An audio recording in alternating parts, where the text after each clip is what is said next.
This is day 3 of Kumano Kodo trek, and I'm grateful for this home and Naomi and her husband for sharing their hospitality and the stories and an amazing food and inspiring me to read more of Haruki Murakami. What a beautiful home and beautiful people.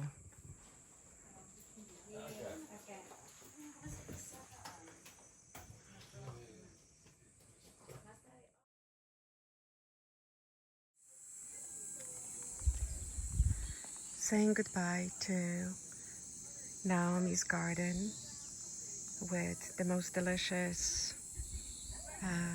little baby tomatoes that we had for supper and for breakfast. And she has a walnut tree, and this is a little heaven.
hours ahead of me. Too many choices, but I think raisin butter looks good. This one. Yeah, I'm so happy.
Hello, this is Wandergirl with Kumano Kodo glimmers from day 3. The day started at after 5 o'clock with an early breakfast just after 6, just so we could catch a bus to take us a little bit into the start point of our pilgrimage. And so I had breakfast at Naomi's, and it was just so early. I wrapped up my egg sandwich, had a bite, and packed it in my backpack. Naomi also made me a lunch box because I knew that today's accommodations wouldn't have any food. And just in case, I had this ready, just so it's light and I could just add hot water when I get to my accommodations today. But I'm gonna see, because if I look outside, I'm already here. There are a couple of restaurants. As we, and I said we because at the accommodations there was a couple from Australia, and then there was another couple from South Africa, and we both took a bus for a few minutes to drop us off at the junction where our trek continued. But it was a beautiful walk to the bus stop through the rice fields. And as I'm recapping everything, my day today, you probably have seen it in the pictures and the videos. So my body felt rested and strong. I had such a wonderful experience at Naomi's, and this is a postcard that I got from her, and that's her and her husband, and his name is Yasuyuki Amano. So that's Naomi and Yasuyuki Amano, a couple that love traveling, and that's their ikigai after having many other jobs. Naomi, one of the jobs she had, she was translating word processing to Japanese many years ago. So that was kind of cool. So the bus, when the bus stopped and we started the day started at around 7 o'clock, and I got to my accommodation at 6. So long day, very long day. And I went from having lots of energy and feeling good and pacing myself to being a little bit lost and anxious, but I'll tell you about it. As we enter the forest, I said goodbye to the fellow travelers because they walk at their own speed. And I entered this beautiful mist that was above the trees, and the air was cool. It was early in the morning, and I just continued my trek, and I felt really, really good. I think overall, maybe 20 kilometers through gains and drops, walking by rivers and watching the trees changing. And today, Mother Nature blessed me with lots of ferns throughout most of the trek today. The whole 10 hours, I was in the neighborhood of beautiful, beautiful ferns, like a fern gully. That's how I felt. And at some point, they were so big and tall that as I was walking by them, I felt like they were washing my face with their leaves. The dew that was on the ferns felt so good on my face. And they were like super tall. So there were a number of shrines that I passed, and you probably have seen it on the videos. But there was one called Jagata Jizo, and Jizo, it's a Buddhist deity, God, who is the savior and protector of the children. However, and that was a cool part. The part that was scary was that behind Jizo there was a rock snake-like marking, and that's called Jagara. And the travelers going through the pilgrimage would be overcome by spirits that would penetrate their bodies. And one way for the travelers to be not too angry, the serpent would offer oval-shaped rocks, because the serpent, it's fond of eggs, and those oval rocks would be welcomed by the serpent. I tried to find an oval rock and I couldn't find one, so I just donated some money. I do not want it to angry the serpent. Snakes freak me out.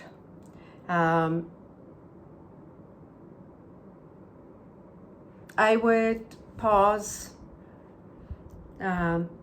just take in the air, the trees, look up, just be in a moment for most part of the trek today. And even whenever there would be a little gathering point and there would be some of the people I recognize and we would talk a little bit, I felt like my energy today was good. I felt good. I hydrated. I would snack on my sandwich. I would watch my steps, watch my breath.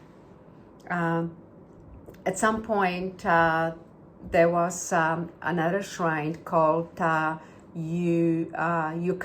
Oji Shrine. And I really like the story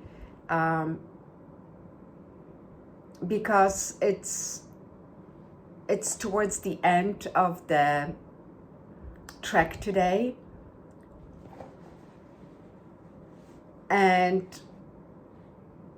Or maybe halfway. And with the Yukasawa Oji Shrine,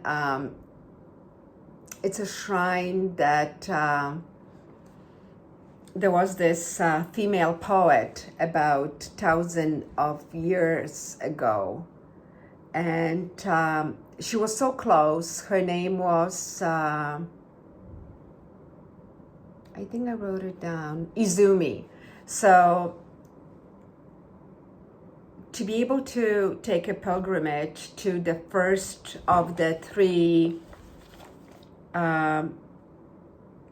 shrines, and the first one today was the Kumano Hongu Taisha, and that shrine it's a very auspicious, very important place for blessing, purification. So there is this female poet, Izumi, and it happened about 1,000 years ago. So she made it so close to the shrine, to the Kumano Hongu Taisha, when when she started to menstruate. She got her period. And a lot of those purification is very important in Japanese culture, and blood, it's believed to be impure. So she was very sad, and she was so upset that she just fell on her knees and she composed the poem. And the poem said, "Beneath unclear skies, my body obscured by drifting clouds, I am saddened that my monthly obstruction began." And as she said it, a deity, a goddess appeared. And I don't remember the words that the goddess spoke to Izumi, but she basically said that we gods, we mingle with dust, so we are also impure. And the takeaway from it is that Kumano Kodo, it's a pilgrimage where everybody is welcomed. So there's no such thing as being impure, not being below race, caste, color. Everybody's welcome. So it's a pilgrimage of togetherness and inclusion, and I like that. At some point, still about maybe 4 hours into the Kumano Hongu Taisha, there was a tiny little parking lot, and I saw an ice cream machine, and you probably seen it in the video. I was like a little girl. I didn't know what flavor, and I ended up taking ramen raisin, and I could restock on the water, and I felt happy.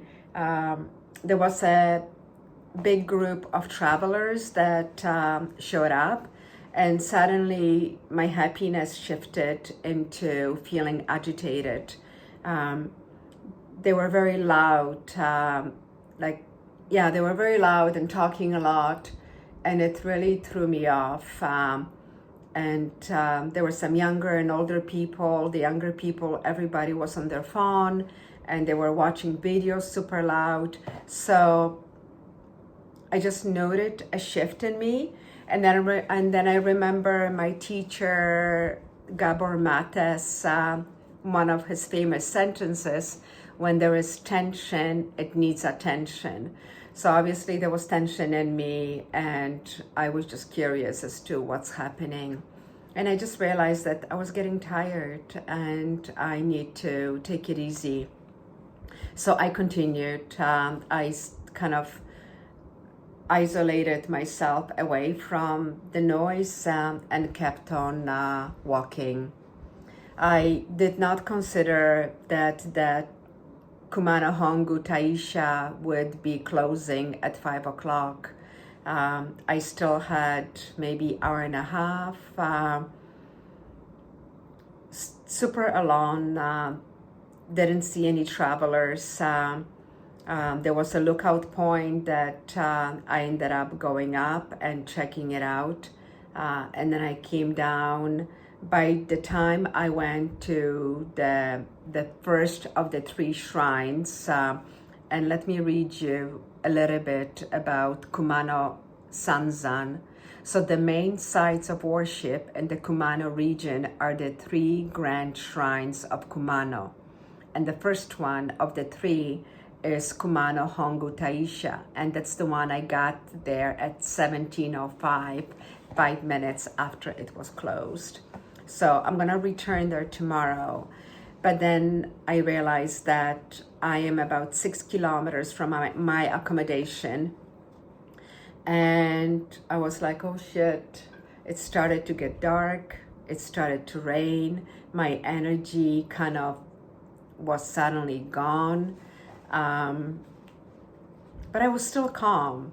So I was like, okay, I have an option of walking. But then when I looked at the map, I wasn't sure what the road would be like, and it was getting dark. So there was a car passing by me, and I made an eye contact, and the driver stopped. And I asked him for if there was a taxi, and he looked at me saying like, no taxi. And there was a bus that would be there, that would be leaving at maybe 8 o'clock, but that wasn't certain either. So it's basically like there's nobody there. So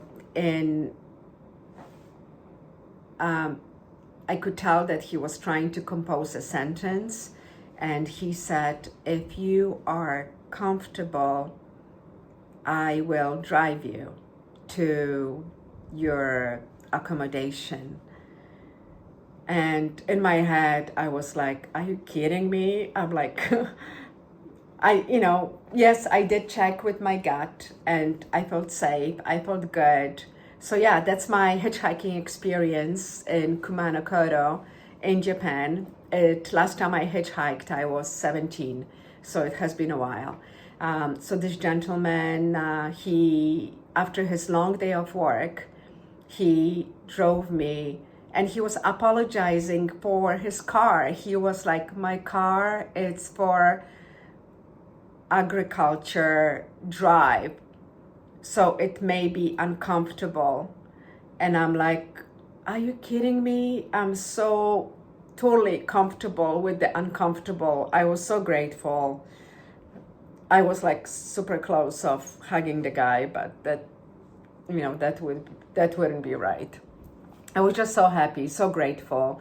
And his name was Kanjiro, and he drove me to okay, it has been a long day, but I wanted to tell you where I am right now. Yunomine Onsen, it's like a little onsen village. So the place where I am, different vibe. It's not Naomi vibe. It was a grumpy man, but he was nice. He was just grumpy. And I'm used to, the first 2 nights, I'm used to really like a lot of kindness, but maybe he had a long day. And he showed me my room. He pointed to the bathroom, and he closed the door. But I'm grateful I'm here. I'm grateful for Kanjiro for giving me a ride. Sylvia, Wandergirl, hitchhiking in Japan. I don't know about tomorrow. I need to figure it out tomorrow, but today I'm gonna have an onsen. I'm gonna have hot spring, soak my body.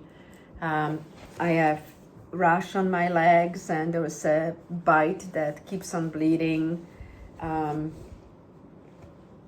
So yeah, I'm gonna experience a little bit of Japan's spiritual hot spring. So the Yunomine Onsen, it's very isolated, and it has Sabuyu bath, which is a historic bath in the creek just nearby here, it's just outside. My place has onsen, but there is this also a public one. I may go tomorrow, it opens at 6 o'clock. But it's one of the eldest onsens in Japan. So I'm gonna take care of my body, who carried me for 10 hours. And with that, over and out. So it's my time to have 30 minutes of the onsen, and I'm just gonna put my number here, number 18. Please enter after taking off your shoes. I'm gonna take off my shoes and enter a little onsen with blue light, sulfur, water. And yeah, it's a private onsen surrounded by rocks.